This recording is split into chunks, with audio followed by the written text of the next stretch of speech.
Hey, everybody, before we get started with the show, I have an exciting announcement to share. We have launched the Attend Google Grant. What this is our team will step into your organization's Google Ad Grants campaign, restructure it, optimize it for 3 months, and then hand it back over to your marketing team so your organization can continue to take advantage of this $10,000 a month in free search advertising that Google's offering.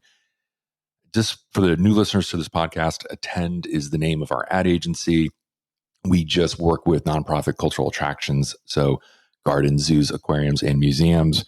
We typically charge $4,500 for this service. We deal with Google Ad Grants campaigns every day. So this is a $4,500 in-kind marketing grant. And I know that when I talk to you guys, many of you struggle taking advantage of this Google Ad Grants campaign. Marketing is wearing 12 different hats. We've got to get ready for that big event that's coming up. Or even like Google keeps changing its best practices. So what was working a few months ago in your campaign might now be obsolete. Well, we're here to help. We're here to fix that. The application just takes about 5 minutes. Go to attend.media. Just scroll to the bottom of the webpage. You'll see the link in the footer. Tell us who you are, where you're at with your Google Ad Grant, and give us a blurb about how this $10,000 in free advertising per month will help spread your organization's mission, help you guys sell more tickets. The deadline to apply is Friday, August 1st, 2025. So attend.media and apply for the Attend Google Grant today. You're listening to the Marketing Attractions Podcast. Conversations on how nonprofit attractions are increasing attendance and sharing their missions through marketing. Your hosts are Ryan Dick and Jenny Williams of Attend Media. Jenny, today's topic is how nonprofit attractions are using augmented reality. And gosh, this is something we've been hearing about quite a bit, like on message boards and at conferences, AR, VR. I'm excited to be talking about this. Yeah, I think as cultural attractions are looking to enhance that guest experience, help, share their message, their mission, their vision, their purpose, value, right? There's so much to say. And there can be a more exciting way maybe to engage the consumer at the end of the day for all these things. So we're excited to bring in an expert to talk about that. We've got Anna Graham coming in to let us know all things augmented reality. Yeah, Anna is the manager of marketing services at Ricoh USA. Anna, welcome to the show. Hi, guys. I'm so happy to be here. Thanks for having me on. Thanks for making the time. Like Jenny and I we really don't know much about this space. So it's like we got to go find an expert. And I think we got connected through Zoo. So excited to be talking to you. All right. What is augmented reality and how is that different than virtual reality, AR versus VR? Yeah, that is such a great question. It's one we get all the time. AR is such a new technology and it's used in such a variety of ways that there's definitely specific perceptions of what the technology is. When I speak with customers, the best way I like to explain it is that AR is using computer intelligence to create an illusion that a virtual object is in the same place than our objects in our real world environment, right? So augmented reality uses a view screen. So think of something like your camera phone screen or in emerging technology, something like the Apple Vision Pro. But something where you can look at the world around you and then see those digital assets being overlaid on top. I'd say probably the best example that we see in the world right now is Pokemon Go, right? You see the Pokemon characters, they're standing in your real world environment, you're playing a game along with them. That's augmented reality. Gosh, I remember that. Like that was a big thing. Like people walking around the corner of the streets with their phone, like running into each other. I liked it. All right. But so virtual reality is different in how? Absolutely. Yeah. So when you're talking about VR, you're talking about putting on an immersive headset. Certainly there is VR that you can see, 360 degrees on your phone. But the true essence of VR is being transported into a completely separate place than where you're existing right now. So when I talk to people about, comparing AR and VR, I think it really comes down to three things, right? It's the experience, right? Do you want to bring people into the space you're at? Do you want to add digital content to where you are, highlight a location and environment that you're in? Or do you want to replace a space? Do you want to take somebody somewhere where they may never have an opportunity to visit, somewhere halfway across the world in space, underwater, stuff that isn't traditionally available? The second is the device type, right? We talked about headsets, phones. You have to look at the investment, the technology, the barrier to entry that comes through with things like that. And then cost, of course, right? Any experience, whether it's AR or VR, you're going to have those setup and implementation costs, the hosting of whatever platform you're deploying it on. But with VR, you almost have to have that headset incorporated to have the full effect. So that cost does have to be considered. So I'm already thinking and I know we're going to talk about pricing and implementation in a few minutes, but I'm already thinking AR relatively to VR is going to be easier to set up and probably a little cheaper to implement than VR. Yeah, is that accurate? Absolutely, yeah. And organizations probably already have the skill set to accomplish it today. The way that we incorporate augmented reality, we try to center it down to it's as complex as shooting a video, whether that's the video of your environment or of a subject or character, and then loading it onto essentially a mobile website, just a very powerful, smart mobile website. Okay. And then for what you do in Ricoh, is it VR and AR, strictly AR? What do we? Yeah. For the most part, it's augmented reality. We do have a component that is kind of a light version of VR, where you can enter in through a 360-degree space, but it's all today accomplished on a mobile device. So that would be more of like a mixed reality type concept. But the essence of that 360 is there. Ricoh is a big fan of 360 work. We have the Theta 360 camera where you can see all directions. So yeah, bit of work in the VR space as well. Got it. All right. For this episode, we're team AR though. Let's focus in on AR stuff. Okay, so let's get into some media examples. You're working with a lot of different zoos and nonprofits and cultural attractions on AR experiences. So I think the first thing that comes to mind is, how is AR really helping improve the guest experience? How are these cultural attractions using it? What you got? What's working for your clients? Yeah, absolutely. Yeah. We see with augmented reality, some of the values for an attraction is it solves a lot of those common attraction issues, right? The nature of the organization of an attraction is that it has to change, right? No attraction wants to have the same exact exhibits, offerings year after year. But with doing that, there is construction, there's going to be the areas and things that were available that are no longer available. One of the biggest advantages of augmented reality is to be able to offer something virtual, interactive, educational, engaging inside of its place. We can also add a personalization effort, whether that's the name, animal, behaviors, facts. Again, engaging beyond just a traditional visual of something cool is coming soon, we can instead say something cool is coming soon. And in the meantime, please enjoy this engaging augmented reality experience. So an example that kind of would come to mind in terms of organizations that I've seen do this really well would be Cirrus Visual. They're a marketing organization located in Tucson, Arizona. They actually developed an augmented reality photo opportunity for the Reed Park Zoo. And the idea there was to drive foot traffic to areas and exhibits that typically don't get as much engagement because they might not be as popular as some of the other exhibits. And one of the really cool parts of augmented reality is we can actually put that to the test. So every time somebody accesses an augmented reality webpage, they provide that reporting and analytics on the back end to the organization. So we can actually see how many people did come through those specific areas, engage with the AR experience as opposed to maybe a different area. So I'm coming through the zoo and I'm getting access to this based off of scanning using my phone to scan a QR code, right? To have a different experience versus what's right in front of me, right? Is that how I'm using it? Yeah, it could be, and it could be a QR code. It also could be, a mobile link, right? It could be a link that's on a web page. It could be a text message, an email notification. So a lot of different ways that we can encourage and bring people into the AR environment throughout the attraction experiences. So I'm thinking it's a time of year when that animal's not quite as active, or it's a time of day when they're not quite as active, right? Maybe they're sleeping. These are all things where you could maybe share examples or educate the consumer on what they would see in this exhibit, or kind of giving them a little bit more to engage with versus just walking on by and thinking, well, I missed out on that. That is such a great point. And that's one of the first reasons why we really got interested in making AR animals. We had certain team members within our organization taking their children to the zoo. excited to see, Sammy the elephant. Sammy's sleeping, Sammy's getting medical treatment out there.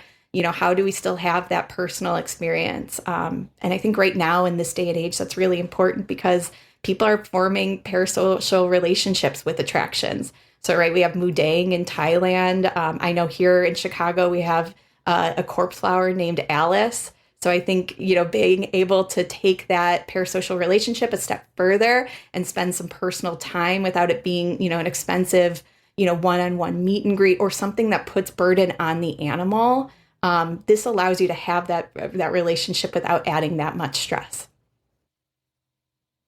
I like the idea of getting more people to take pictures and share on their socials. I'm the guy who wants to sell tickets, right? I'm the guy who wants to blow up on Instagram. So what I'm hearing is this is just another opportunity to create, these quote unquote Instagrammable spots within your attraction. Whether, you can take a picture with the parrot over your shoulder, or you can take a picture inside the big tree, or is that kind of headed down the right direction? Absolutely. Yeah, that's exactly what Reed Park Zoo is doing. And then we have other organizations that are kind of taking that concept a step further. We worked with a large healthcare organization that had a Kids Day event. They had kids come on and stand on a green screen, record personal messages to their friends and their family. And then we turned those into hologram assets that they got to take home. So it doesn't necessarily even have to be that static of just taking a picture of a parrot in the real world space. We can take the guests and make them the AR assets in these type of experiences as well. Very cool. Yeah, I'm thinking of so many different ways that attractions can utilize this type of feature. How about education, right? There's beyond just the animals and the exhibit in terms of, the fun that they bring, right? We've got mission, purpose, value that these cultural attractions are trying to use to educate the consumer, right? So how are you using that or how's AR helping with that? Absolutely. Yeah. So with augmented reality, I think one of the best things that we can offer is an unlimited number of content without really burdening the physical space of an attraction too much, right? So if you think about the different places where an attraction might offer education, that's usually on plaques and signage. With plaques and signage, we want to add plaques and signages, but not to the point that it takes away from the environments that we're walking in and participating in.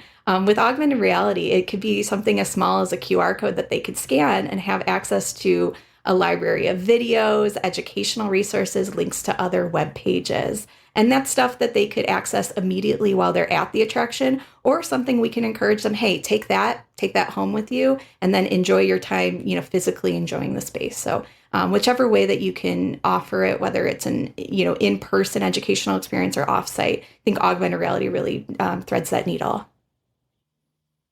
Well, speaking of offsite, I know we were talking about some cool stuff that you had a zoo partner doing in conjunction with a local hospital.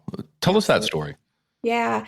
So the Galasanos Children's Hospital in Rochester, New York, they are home to children who unfortunately do not have the ability to go to the local zoos and attractions in their area. The Seneca Park Zoo understood that, and with partnership within Ricoh and the Children's Hospital, we all worked together to create a children's book that is provided to children as they are admitted into the hospital.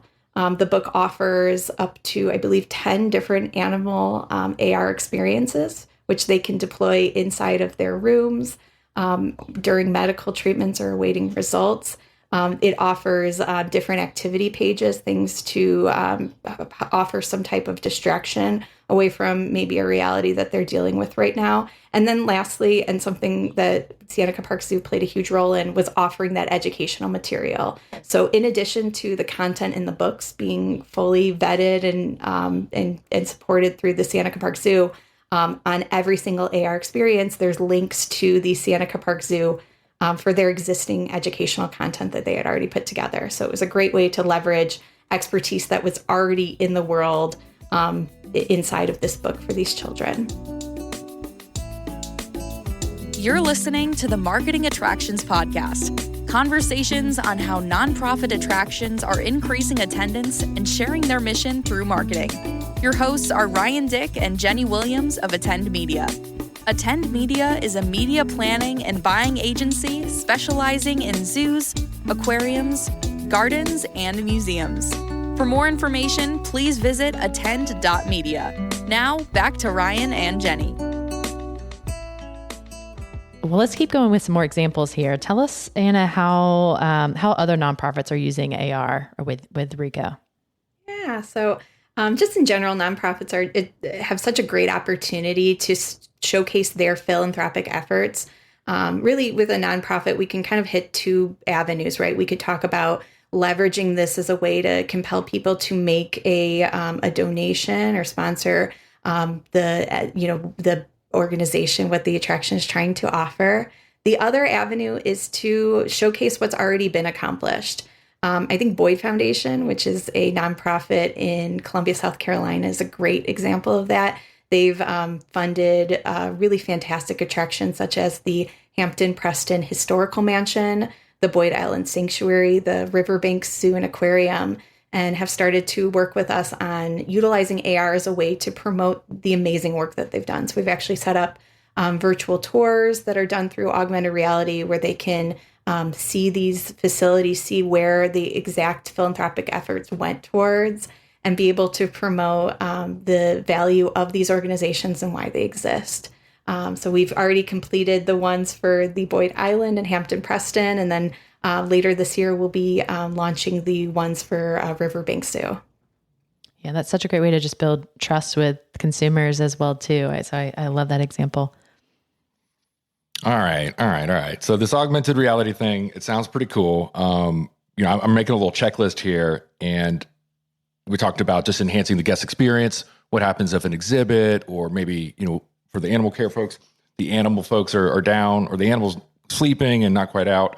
We talked about increasing the amount of social shares that we could possibly get with some of the cool AR stuff that we can do. I love what you said about, extending the mission and education initiative into a children's hospital. Who doesn't want to do that? And then we're touching donations, virtual tours. But here we go. How are we going to sell tickets? Can you lay out a case on how AR can help me sell tickets, drive visitation? I'm looking at visitation. I'm looking at ticketed revenue. What do you got?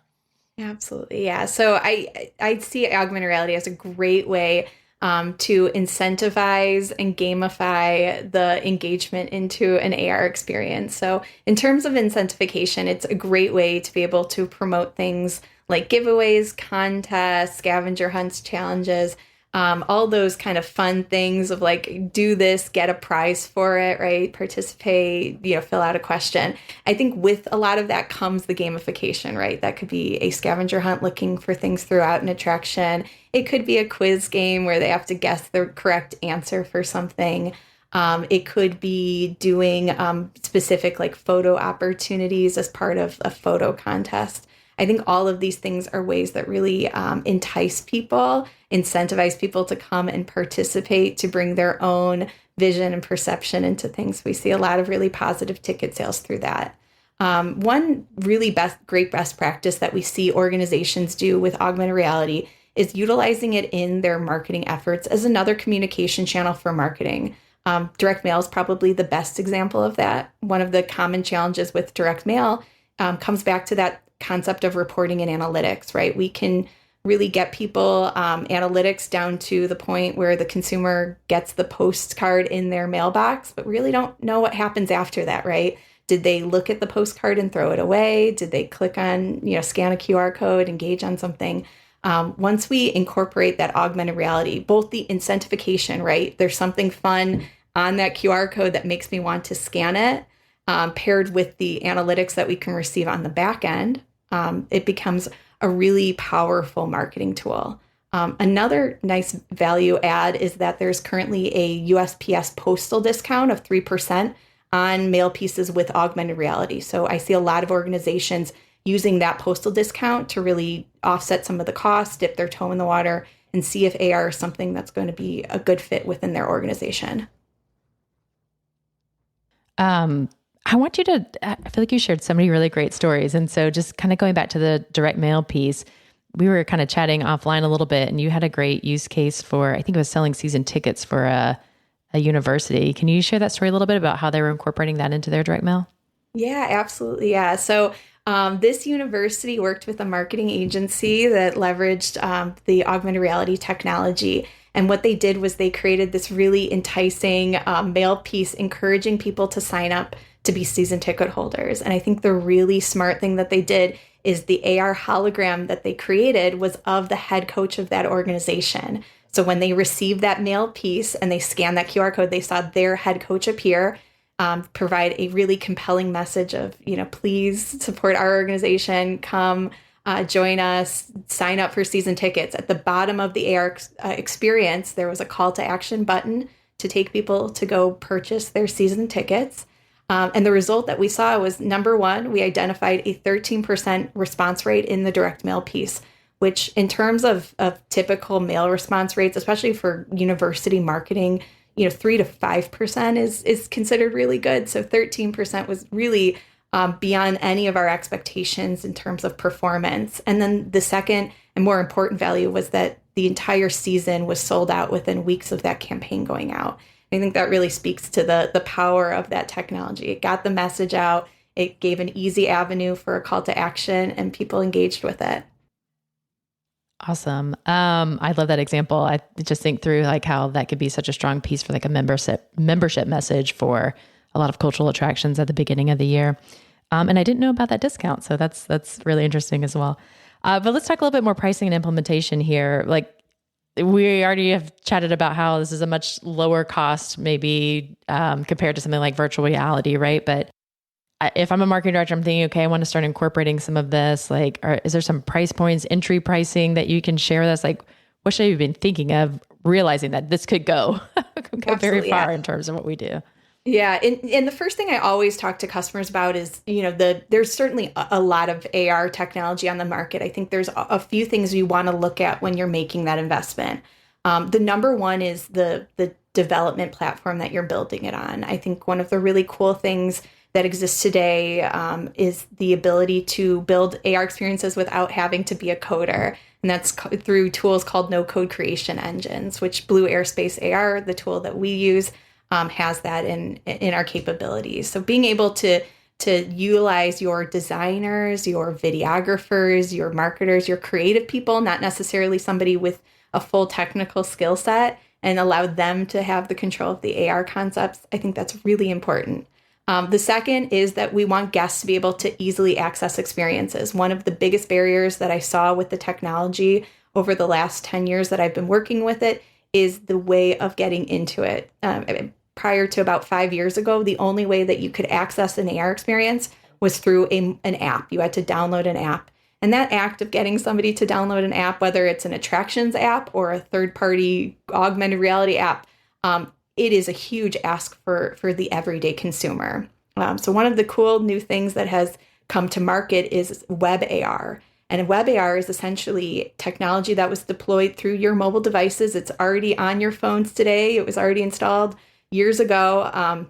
And it allows your browsers like Safari, Chrome, Firefox, Edge to be able to deploy AR experiences. So every experience that we recommend deploying all come through on a web page, which means that you can promote them the same way that you would promote a web page, right? You can promote it on social media, through a QR code, through a social media, or through a messaging, a lot of different ways to be able to engage.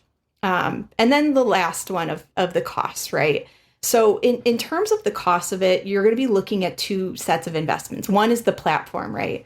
For our technology, we look at somewhere between $2,000 to $100 per experience, depending on how many experiences or what type of package that you have. And then the other costs are all of the things that have to be incorporated to make it augmented reality, right? So if it's an AR hologram or a virtual tour, we might require videography work to be completed. If it's something like a 3D model, we might have somebody have to build out that 3D model asset as a file and add the skins. We might have to brand the entire experience to an organization. All of that is services that can either be accomplished by an attraction organization, by a marketing department, or sometimes we have organizations, look to us as the provider of the augmented reality to put that together. So those are costs that also have to be considered as well. We shared some really great examples from some cultural attractions that you're working with. So I'm sure if anybody really wants to get an estimate, they could reach out to one of those zoos as well and get a better idea of pricing. But Anna, this has been a great conversation. Why don't you let everybody listening know how they can get in touch with you? Absolutely. Yeah. To learn more about Blue Airspace AR, augmented reality, you can contact Ricoh Marketing Services, and that's at www.ricoh-usa.com/marketing-services. Okay, perfect. And then we'll have all your contact information in the show notes as well. So thank you so much for this conversation. It's really interesting. Awesome. Thank you guys so much for having me.